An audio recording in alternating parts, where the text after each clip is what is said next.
अस्सलाम वालेकुम स्टूडेंट्स, आज हम स्टार्ट करेंगे एस्ट्रियोल। आपके नोट्स में पेज नंबर 595 पे दिया गया है। सबसे पहले इसका आप मालिकुलर फार्मूला देखिए, दैट इज़ C18H24O3। इसमें ये पता चला कि ऑक्सीजन 3 ऑक्सीजन इसमें मौजूद हैं। जब उनकी फंक्शन नेचर फाइंड आउट की गई तो ये देखा गया कि 3 ऑक्सीजन जो हैं they are present in the form of hydroxyl group, क्योंकि इसने ट्राई एसीटेट बनाया। उस ट्राई एसीटेट बनने से इंडिकेट हुआ कि इट कंटेन्स 3 हाइड्रोक्सिल ग्रुप। इन 3 में से एक हाइड्रोक्सिल ग्रुप जो है that was the phenolic one, and the other 2 were present in the form of secondary alcoholic group, क्योंकि उन्होंने ऑक्सीडेशन पर डाई कीटोन जो है वो प्रोड्यूस की। सो ऑक्सीजन की फंक्शन नेचर पता चल गई कि इसमें एक ऑक्सीजन जो है वो फिनोलिक है और बाकी दोनों जो हैं वो सेकेंडरी अल्कोहलिक ग्रुप की फॉर्म में मौजूद हैं। उसके बाद इसका एक्सरे एनालिसिस किया गया। एक्सरे एनालिसिस ने ये कंफर्म किया कि इसमें जो दोनों अल्कोहलिक ग्रुप हैं they are in vicinal position. अगर विसिनल है इसका मतलब 2 एडजेसेंट कार्बन पर जो हैं वो प्रेजेंट होंगे। उसके बाद एक और रिएक्शन इसका करवाया गया है। एस्ट्रियोल को जब हीट किया गया पोटाशियम हाइड्रोजन सल्फेट के साथ, तो इसने 1 वाटर मालिक्यूल जो है वो रिलीज़ किया और उससे हमारे पास एस्ट्रोन प्रोड्यूस हुआ। चूँकि एस्ट्रोन इससे प्रोड्यूस हुआ आफ्टर डिहाइड्रेशन, इससे ये कंफर्म हो गया कि जो कार्बन स्केलेटन एस्ट्रोन का होगा वही कार्बन स्केलेटन हमारे पास जो है वो एस्ट्रियोल का भी होगा। और जिस पोजीशन पर आपके पास एस्ट्रोन में कार्बोनाइल ग्रुप मौजूद है उस पोजीशन पर आपके पास एस्ट्रियोल में हाइड्रोक्सिल ग्रुप जो है वो मौजूद होगा। और अगर C17 पे हाइड्रोक्सिल है तो फिर नेक्स्ट हाइड्रोक्सिल जो है वो C16 पर मौजूद होगा। इस तरह से 16 और 17 दोनों पर जो है वो हाइड्रोक्सिल ग्रुप मौजूद हैं। So this structure was suggested for estriol on the basis of these above reactions. और इसमें आप देख रहे हैं 16 और 17 पे दोनों हाइड्रोक्सिल जो हैं वो मौजूद हैं। ये जो हाइड्रोक्सिल है इसमें आप देख रहे हैं एक अबव द प्लेन है, दूसरा बिलो द प्लेन है। इसके लिए यहाँ नीचे देखिए आपको दिया गया है कि एस्ट्रियोल जो है उसको जब एसीटोन के साथ रिएक्ट करवाया गया तो उसने आइसोप्रोपाइलिडीन डेरिवेटिव नहीं बनाया, जिससे ये पता चला कि दोनों हाइड्रोक्सिल जो हैं वो एक ही प्लेन में नहीं है। चूँकि दोनों एक ही प्लेन में नहीं है इसका मतलब दोनों की कॉन्फ़िगरेशन जो है वो ट्रांस होगी। दूसरी चीज़ जो इसमें पता चली वो ये थी कि चूँकि हमारे पास एस्ट्रियोल की डिहाइड्रेशन जो है उससे एस्ट्रोन प्रोड्यूस हो रहा था, इससे ये कंफर्म हो गया कि जो 17 पोजीशन है इस पे जो हाइड्रोक्सिल होगा वो अबव द प्लेन होगा, और दूसरा फिर डेफिनेटली चूँकि ट्रांस था तो दूसरा जो है वो बिलो द प्लेन होगा। इसलिए आप देख रहे हैं कि इसको सॉलिड लाइन और इसको डॉटेड लाइन से शो किया गया। ये जो सजेस्टेड स्ट्रक्चर था इसके साथ एक रिएक्शन रूट फॉलो किया गया और देखा गया कि एक्चुअल कंपाउंड भी यही प्रोडक्ट्स बनाता है, जिससे कंफर्म हो गया कि एस्ट्रियोल का स्ट्रक्चर यही होगा। इसमें आप देखिए पोटाशियम हाइड्रोक्साइड के साथ जो है वो हाइड्रोलिसिस बेसिक कंडीशन में करवाई गई है, और इसमें ये जो इसका ग्लाइकोलिक ट्रांस लिंकेज है ये यहाँ से ब्रेकअप हो गया और इसके साथ C डबल बॉन्ड OH और C डबल बॉन्ड OH दोनों कार्बोक्सिलिक ग्रुप में कन्वर्ट हो गए हाइड्रोलिसिस के बाद। तो आप भी ये देखें कि कार्बोक्सिलिक और नीचे CH2 के साथ C OH।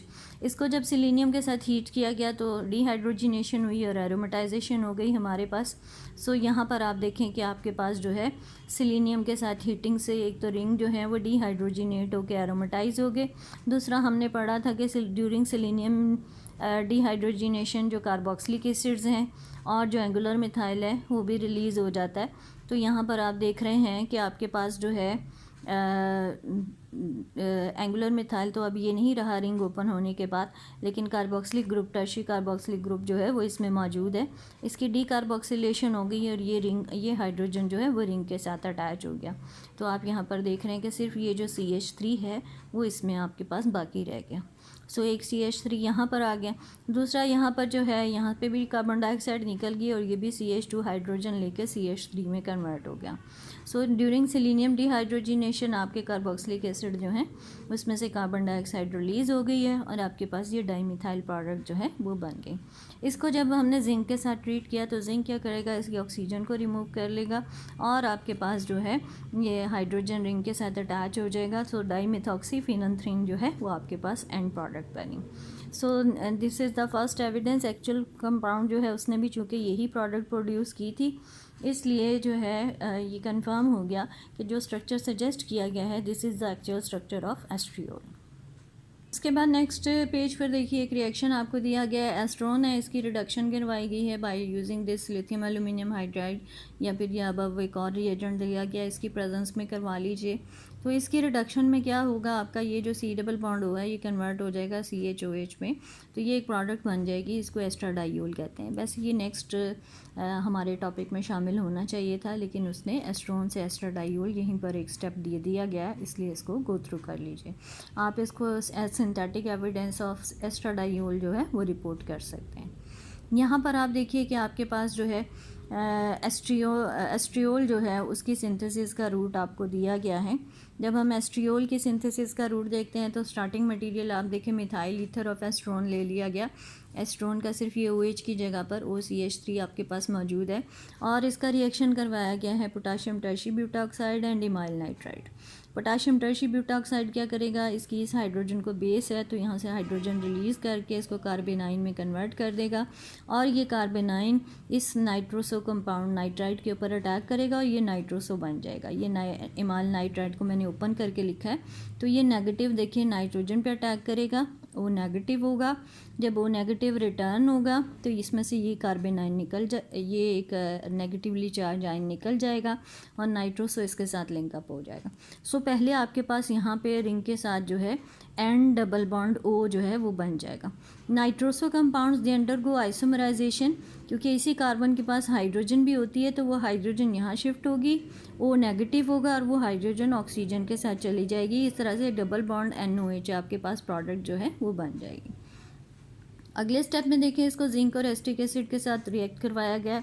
ये एक रिड्यूसिंग एजेंट है, रिडक्शन करेगा। रिडक्शन में देखिए बाकी सारा रिंग तो आपके पास उसी तरह से है। ये जो C डबल बॉन्ड O है ये रिड्यूस होकर CHOH में कन्वर्ट हो गया, और दूसरा आपके पास जो है चूँकि रिएक्शन मिक्सचर में एस्टिक एसिड मौजूद है, एसिड क्या करेगा, इस ऑक्साइम को हाइड्रोलाइज कर देगा और ये आपके पास कीटो ग्रुप जो है वो बन जाएगा। नेक्स्ट आप देखेंगे कि सोडियम इन आइसोप्रोपाइल अल्कोहल, अगेन एक रिडक्शन हो रही है, और उस रिडक्शन में ये जो कीटो ग्रुप है ये रिड्यूस होगा और इसके रिजल्ट में CHOH आपके पास आ जाएगा। क्योंकि हम पहले ही कह चुके हैं कि ये दोनों जो हाइड्रोक्सिल हैं ये आपकी ट्रांस पोजीशन में है, सो अगर ये अबव था तो ये दूसरा वाला जो है वो आपका बिलो द प्लेन आएगा। देन आपके पास HBr और एसिटिक एसिड है, एसिडिक कंडीशन प्रोवाइड की गई है। एसिड क्या करेगा, ये OCH3 जो है इसको हाइड्रोलाइज कर देगा मिथाइल के साथ ब्रोमाइड, और H जो है वो इसके साथ आ जाएगा, तो आपके पास ये एंड प्रोडक्ट बन गए। ये आपके पास एस्ट्रियोल बन गया। एक हमने ये स्टेप पढ़ा था कि एस्ट्रियोल को जब हम पोटाशियम हाइड्रोजन सल्फेट के साथ रिएक्ट करते हैं तो इसमें से डिहाइड्रेशन हो जाती है, और ये C डबल बॉन्ड और यहाँ से OH H और OH निकलेगा और आपके पास एस्ट्रोन बन जाएगा। तो एस्ट्रोन की सिंथेसिस का एक रूट आप ये लिख सकते हैं। उसका सिंथेटिक एविडेंस ये भी है कि आपका एस्ट्रियोल जो है उसकी डिहाइड्रेशन करवा दें तो तब भी आपके पास एस्ट्रोन सिंथेसाइज हो सकता है। उसके बाद देखिए सेकंड आपको एविडेंस दिया गया है। इस सेकंड एविडेंस में जब हम आते हैं तो अगेन आपके पास जो है वो एस्ट्रोन है, इसको आइसोप्रोपिनाइल एसीटेट जो है उसके साथ रिएक्ट करवाया गया।